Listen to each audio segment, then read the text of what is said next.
Hey beautiful people, my name is Sheila and I know it's been a minute since I've been around here. So today in this video I want to share with you all my scan results for the past couple of months and also provide you with a health update on the results I've had from the MRI and the PET scans. Also let you know what medications I'm currently taking, the improvements I've made and seen in my health, the challenges that I am still struggling with, and also share with you a little bit of the things that I am working and learning on right now to adapt and live with as a cancer survivor. So it's been 3 years since I received a cancer diagnosis of a skull base and neck paraganglioma tumor, and it's been 2 years since I finished my last treatment of leukothera, which is a radioactive therapy. So since my last treatment in June of 2020, so 2 years ago, I've been on what's called a treatment break, because every time they do a scan, it shows that the tumor and the activity around the tumor continues to decrease. So because of that, I have not done any treatment since then. So for the past 2 years, I've just been doing scans. They've been doing what's called an MRI scan with and without contrast of my head and neck. They've been doing also a PET, they call it PET GA dotatate scan to see the activity of the tumor in my body, and they've also been doing labs every 3 to 5 months. As far as the MRIs, they started doing them every 3 months, and now because there's been improvements and everything has been stable, they've switched it to every 6 months. For the PET scan, it's been every 6 months for the past 2 years. Today, I'll be giving you a summary of my PET scans and MRI scans. For the PET scan, just so that you have an idea of my progress and my improvements. For the PET scan that I had prior to surgery, the SUV, which is the activity around the tumor, I think the SUV stands for standardized uptake value. So that's what they use to measure when they're looking at a PET scan. So the SUV that I had prior to my surgery was 124.3. And I also had some pulmonary nodules in my lungs that were showing up. The uptake for that one was not that much. It was between 1 and 1.3. Then I had a PET scan post-surgery, and the SUV, the activity around the tumor, decreased to 23. And the pulmonary nodules also decreased from 1.2 to 0.3. Now, following my treatment, so this is basically following my chemotherapy, my radiation treatment, and also my leukothera treatment. So after I completed all of those treatments, I'll share with you, I'm going to list them. The SUV, so the activity that basically showed up in every PET scan, and I'll also have the PET scan listed here so you can see the results. So 2 months following my last leukothera treatment, my SUV was now 34.6. In March of 2021, so that's 6 months later, the SUV went down from 34 to 18.3. And in that scan, there was no signs of pulmonary nodules.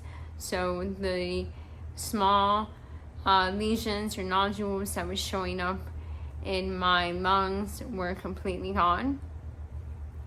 Then 6 months later, in September of 2021, the activity of the tumor decreased to 12.2. In March 4th of 2022, it went down to 9. And the last PET scan that I had was actually this year, September 16 of 2022. And once again, it showed that it had decreased from 9 to now 7.9. So it's a big improvement. I know it's been very minimal and very small, but to me, I'm happy to see that. I celebrate that, even if it's a small step forward, because at least that means that I am moving forward and the cancer is not metastasizing or spreading in my body. And that means that the medications and the treatments I've had have actually also been effective and have been working. So the next PET scan that I'm going to have is going to be in 6 months from now. So it's going to be in March of 2023. As far as the MRI scans, so the MRI scan that I've had, it's I have an MRI scan of my head and neck, and they do one every 3 months, like how I stated earlier. Now they're doing them every 6 months.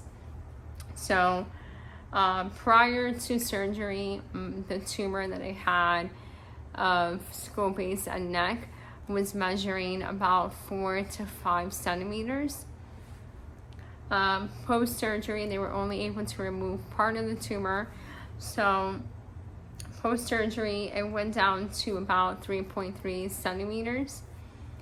And then post-chemo, radiation, and the Lutathera treatment, the tumor has continued to slightly decrease to now measuring about 1.5, 1.6 centimeters.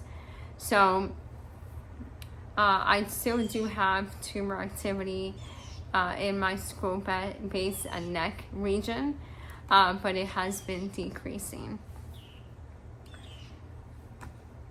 So as far as the medications that I'm currently taking right now, I'm only on thyroid medication that I take every morning, and I take Tylenol as needed for the headaches.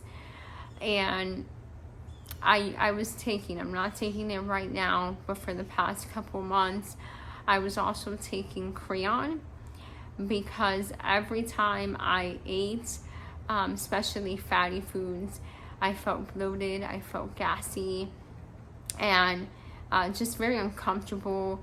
Sometimes I even felt nauseous. Sometimes I had diarrhea. So they put me on Creon medication to help my pancreas and my enzymes, and just to digest the food a little bit better. For the past 2 months, I haven't taken the Creon medication, just because I've been trying to eat a little bit healthier, and I've noticed improvements where I don't feel those symptoms like I used to a few months ago. For the thyroid medication, I actually started taking thyroid medication after finishing my last Lutathera treatment. My thyroid gland was affected. So some of the symptoms that I am still experiencing today, 3 years later, is I still do get headaches. Not as bad as I used to get them back then, but I still do get them. And usually I've noticed the headaches happen when I've been in front of a screen for too long, or when I'm doing too much, or just being too active. So for the headaches, I do get them every now and then. And usually what I tend to do, I just take Tylenol, and Tylenol tends to work for me. The other symptom that I am also still experiencing is fatigue.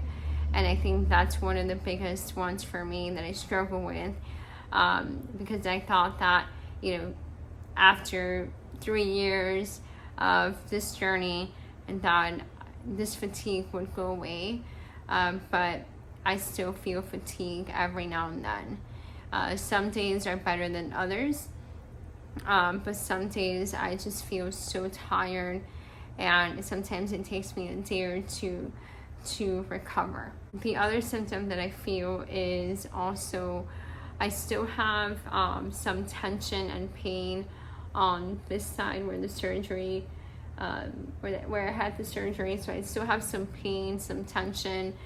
Usually I feel the tension on my head, neck area right here, and my shoulder. And that's something that I've just been feeling for the past 3 years. So what's helped me relieve some of that tension and that pain is every morning I stretch the moment I get up from bed. I make sure I'm not rushing out of bed, but I'm taking it easy in the mornings. After I take my thyroid medication, that also helps me with a little bit more of a boost of energy, and usually that helps me kind of not feel so much tension and pain. The other thing that has remained stable is my voice and my facial paralysis. As far as my voice, I have seen some improvements, but it still hasn't improved 100%. But I can project my voice, and I don't find it as hard to say long sentences without having to pause and take a break. So that has improved. As far as my facial paralysis, I believe it's stable. I haven't really seen any improvements. I think for the past year, it kind of seems the same. My tongue is still deviated, my eyelid is still a little droopy.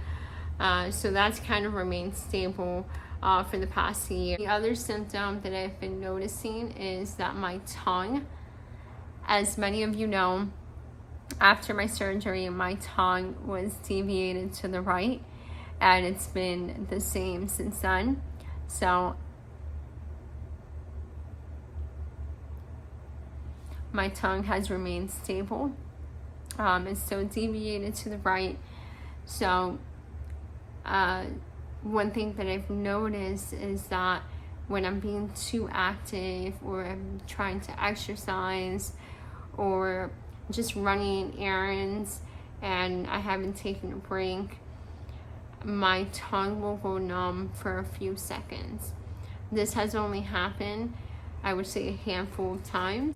The other symptom that I still have and I struggle with is my single-sided deafness. I actually took another hearing test 2 weeks ago, and it just shows that everything is stable, that I still have deafness in my right ear. So that's something that's just remained stable. I haven't really seen any improvements in that area. So as far as my challenges, I've learned a lot through this journey, and it hasn't been the easiest journey, I think, for me or for my family. So some of the challenges that I've been struggling with the past month and the past year is my single-sided deafness. This is something I've been struggling with for the past 3 years, and I thought that by now I would have been able to deal with it better, or kind of gotten over it, but I still struggle with it, I have to be honest. Especially when I'm in social gatherings, in birthdays, or even just at a restaurant with friends and family, and there's music in the background. I find it hard to be able to hear what everybody has to say, or even be able to hear, like, if somebody's sitting next to me but they're on this side of me. It's just very challenging. The other thing that has been a challenge for me has been my voice.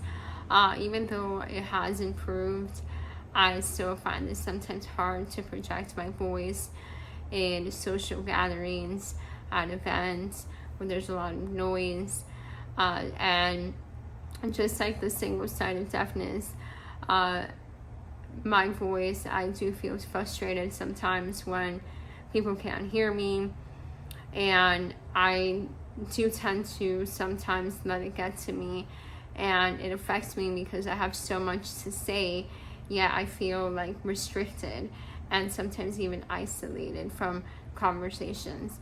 So I'm still working through that. I'm still healing. I'm still learning to adjust with the single-sided deafness, with my voice, not my vocal cord paralysis, and my voice not being 100% better.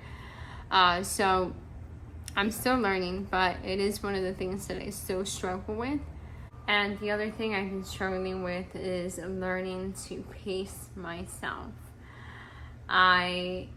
Now that I've gone through everything that I've gone through, there's still a lot of symptoms, a lot of things like fatigue, getting tired easily, and just so many things that my body needs to slowly regain and gain strength and endurance. It's been a challenge for me to learn to pace myself, and it's a constant daily reminder that I have to pace myself. I have to take breaks in between everything that I do. Even when I speak, I have to make sure I take a deep breath in and I take breaks. So that's been one of the biggest things that I've been focusing on for the past couple of months. Some days are difficult, physically and emotionally, but I just remind myself of how far I've come. I try to focus on the things that I have and not what I'm lacking or missing. And I just remind myself to look around, get some sun, go outside, be present, and be grateful for the things that I do have.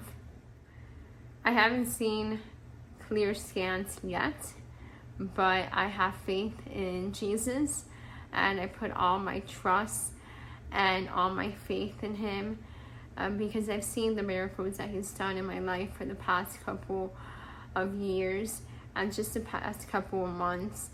It's been 2 years since finishing my last treatment, and the tumor continues to decrease. So I'm so thankful to God, and I give all the glory to him. The medication has helped, the treatment has helped, but I just give all the glory to him. So to all my warriors out there who have just been diagnosed or are currently going through treatment or are waiting for scan results, I just want you to know that healing is a process. Sometimes healing happens instantly, or sometimes healing happens over time, sometimes longer than expected. So I just want you to know that whatever stage you are currently in, keep hope alive, have faith in Jesus, trust the process, don't compare yourself to other people, and most importantly, pace yourself. This journey has been long for me, and the improvements have been very small. They haven't been as fast as I wanted them to or as I thought, but I'm just happy to share with you all today that I have seen improvements, that even though it's small and steady and it's very minimal, the improvement, it is still an improvement and it's still a step forward. So that's a big deal, and I'm just happy and grateful to share good news with you all.